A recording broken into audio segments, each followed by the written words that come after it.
Hey everyone, how's it going? Bienvenido a Cuba. So Christal and I are coming at you from Havana. We're attending a press junket for the release of Fate of the Furious on DVD and Blu-ray.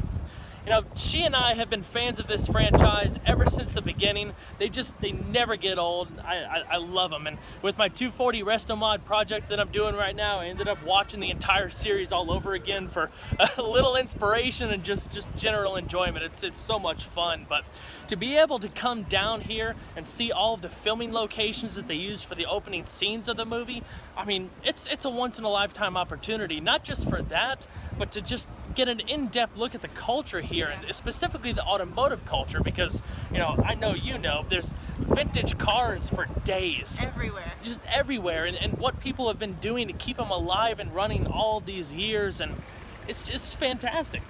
Universal Pictures has been gracious enough to host us over the next few days, and I know they have a packed few days ahead of us just so we can really get to explore some of the key aspects of the city and kind of get immersed in the whole filming experience and what it was like. Lots of cultural experiences, vintage car tours, and maybe even chat with Tyrese a little bit. Yeah, pretty cool. It's going to be cool, and I'm sure there'll be a few surprises up their sleeves somewhere. And Yeah, I wanted to make sure that we filmed this video and bring you guys along for the journey, because I don't think it's something that a lot of people are going to be able to see, and I feel very, very fortunate that we can be here and deliver this content for you guys. So I hope you enjoy. Without further ado, let's go ahead and start seeing what's in store. Bienvenidos, everyone. Welcome. Welcome to Cuba. So, how many people are in Cuba for the very first time? A lot of people. Oh, that's great. That's great.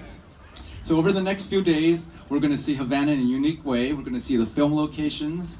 We're going to see the vintage cars. You'll all get to ride in them, so I know you'll love that. We'll be dining at the local restaurants known as Paladares. And that is it. So we'll be going downstairs in about maybe 15 minutes. We're going to go via the local Havana travel means to go to the restaurant, which is actually only about 3 blocks away, so you can't really get lost. So, question for you. When you woke up at 3 o'clock this morning, did you think you'd be riding through the middle of Havana in a bicycle cart on the way to dinner? But this is pretty cool. This is really cool.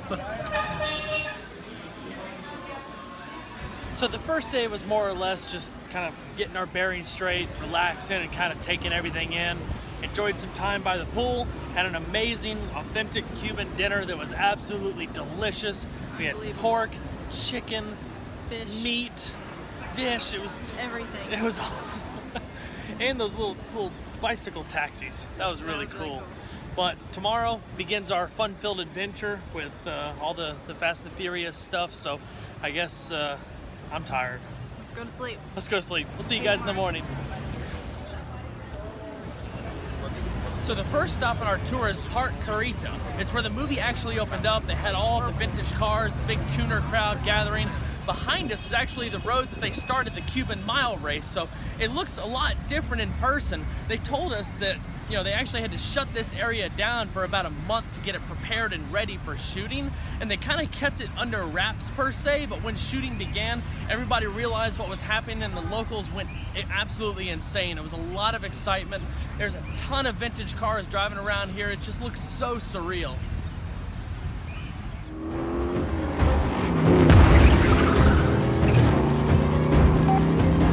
Ghosted.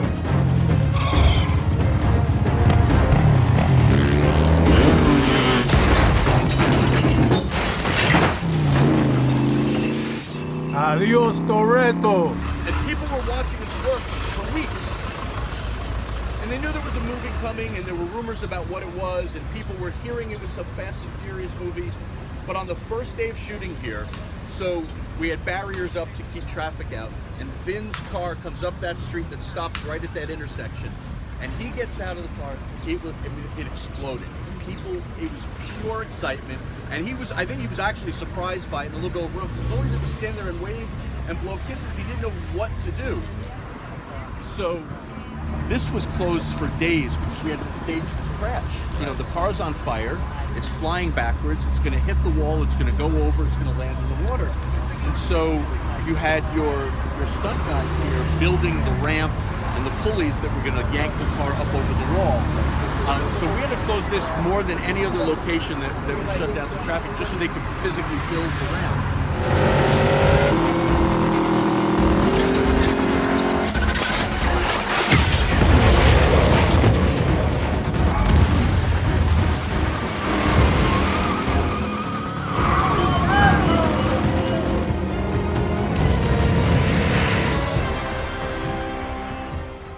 But Universal saw, I think, that getting to film this movie here, there's going to be another character in the film.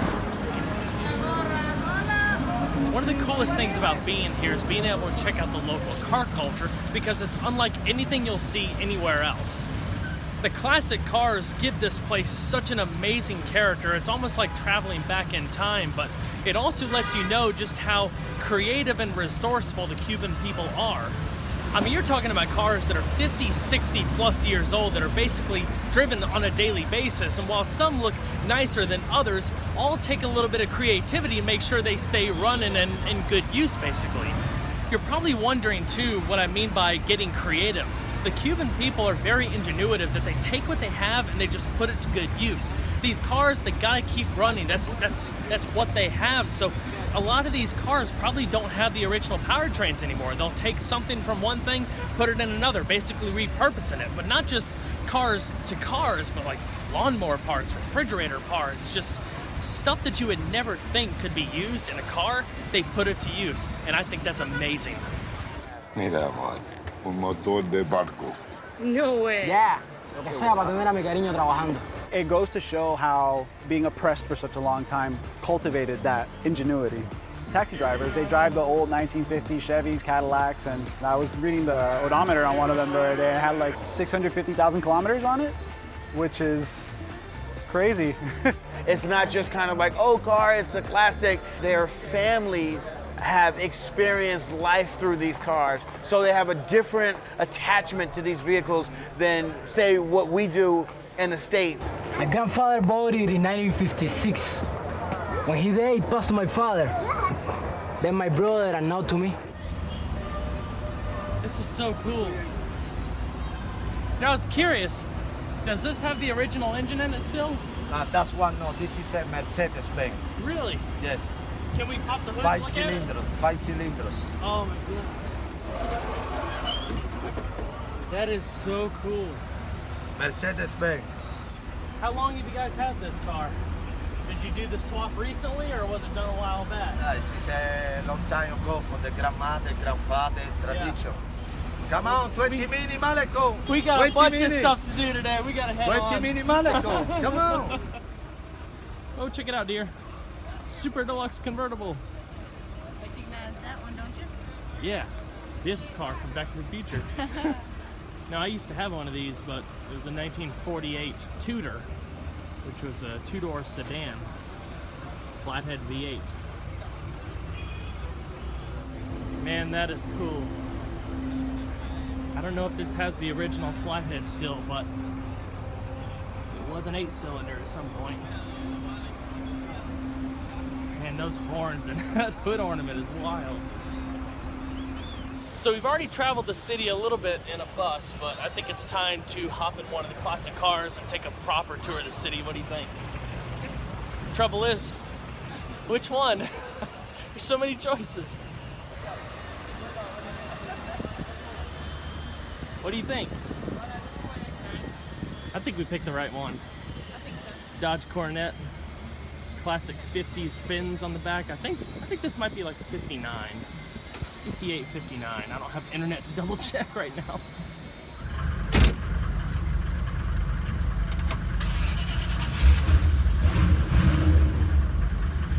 This sounds really good.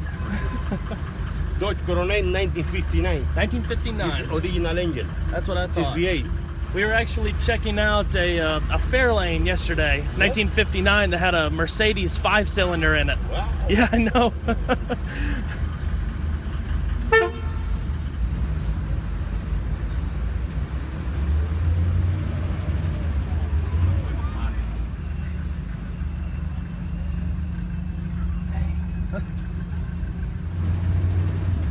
There's the Capitol building up there.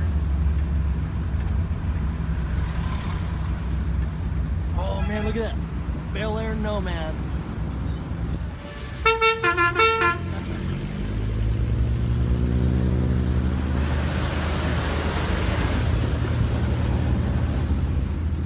We heard La Cucaracha and the theme to The Godfather. That's awesome.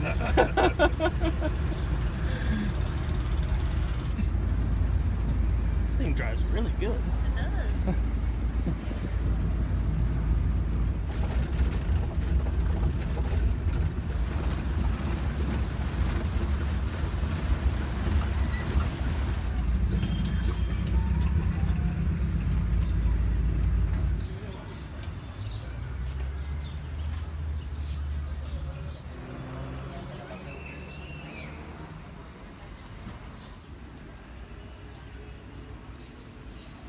That's a big tree. It's a huge tree. So our tour guide Carlos was telling us that this is the oldest tree in the city. It's a ficus tree that's 350 years old. Wow. What you doing? Drinking some Ciego Montero. I'm hungry. Shouldn't have listened to you. Just get breakfast. It's a terrible idea. You'll live.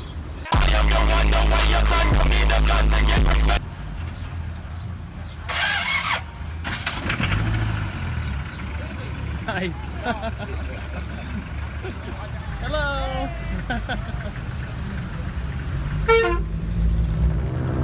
This is where the end of the Cuban mile race at Fast 8 finished, where the car crashes over the edge. So the Hotel Nacional was built in 1930. The architecture is simply stunning. It's played host to a lot of celebrities over the years, but it's also known for the Havana Conference, which took place in 1946. That's when a bunch of mafiosos like Lucky Luciano came down and held this massive meeting that was dramatized in The Godfather Part 2, if you guys have seen that. So a lot of history here.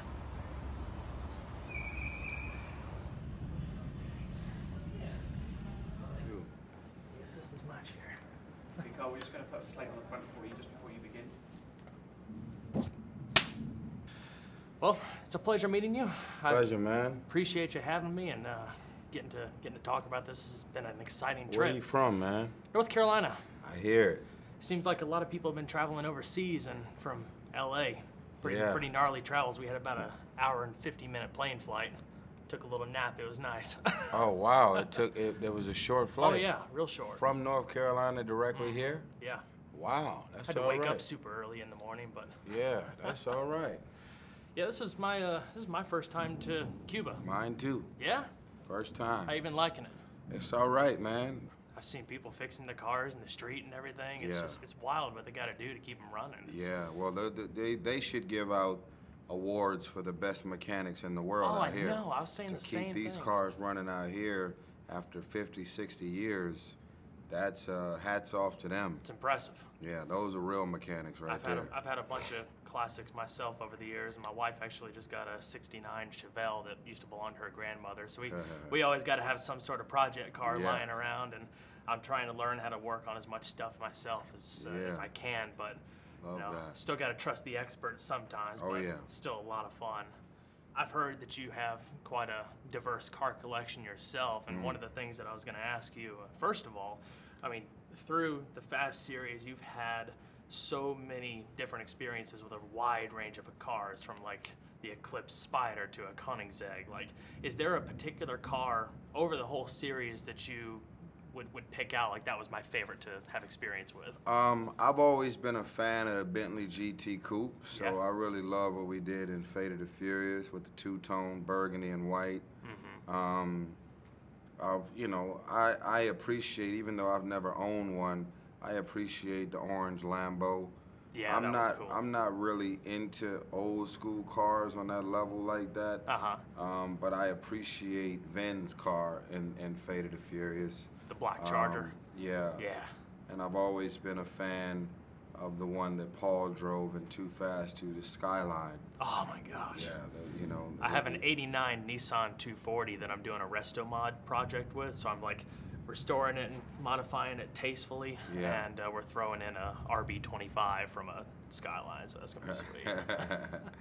Yeah, it's I really appreciate that Skyline, man. It has some good vibes on it. Yeah. And then the fact that you can drive on the opposite side, it's a beautiful piece. Yeah. I've only driven one of those cars once, like the one that Paul got to drive. Local contact had one, just one of the unicorn opportunity, once in a lifetime. Yeah. Drove it about a mile down the road. That was it. That's all enough. Yeah, oh my that's gosh. all you need. Yeah. That's great. I actually just launched my own car, which is really a Jeep, and this is right up your world. Yeah. VoltronMotors.com with an S. It's crazy. I mean, we build them in 3 weeks. It's just custom. You're able to design your own Jeep online. We got wheel packages, interior, exterior, and you can upgrade your engine. Hemi 4.6 liter, twin turbo V8 supercharge. I mean, it is nuts. That's fantastic. And we had 2 of our Jeeps featured in the Fate of the Furious, and so it's been crazy. I mean, they selling like crazy, especially now in the summer. And I think of all things, people are impressed with the fact that they can customize them and have them, you know, made and delivered in 3 weeks. Oh yeah. Yeah. Well, that's awesome. Yeah. I know I've taken up too much of your time already. No, we good, man. I'm just happy that the fans know. I mean, everybody keeps hitting me. When are you gonna do your own car? I know you in all these car movies. You love cars. I just decided to take that bull by the horn, man. And hey, so when stepping you go out of on, the stepping out of the box, doing something different. I just That's would love cool. for y'all to just see them. Everybody that's viewing this show, I know y'all are a bunch of gearheads and adrenaline junkies. Go to VoltronMotors.com and check us out, man. It's some exciting going on. That sounds good. My man. I appreciate it. All right, bro. Pleasure. Take care. man. Well, everyone, Christal and I really hope you enjoyed our tour through Havana and all the beautiful cars we've seen along the way. We've been able to meet some fantastic people and really get a feel of the culture here, which is very, very vibrant and something I will never forget. Also, a huge thanks to Universal Pictures for making all of this possible. As an avid Fast and the Furious fan, this was the trip of a lifetime, and I feel so fortunate that I can not only share it with my wife, but also with you all as well. We're looking really forward to checking out Fast 8 at home when it comes out on DVD and Blu-ray. But until next time, be sure to leave a like and subscribe today, and remember, there's always a lot more where that came from. Take care, everyone.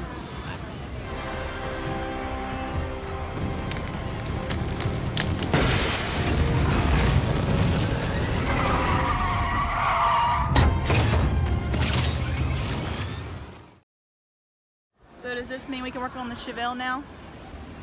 Not until the 240's done. Can't do it. Want to though.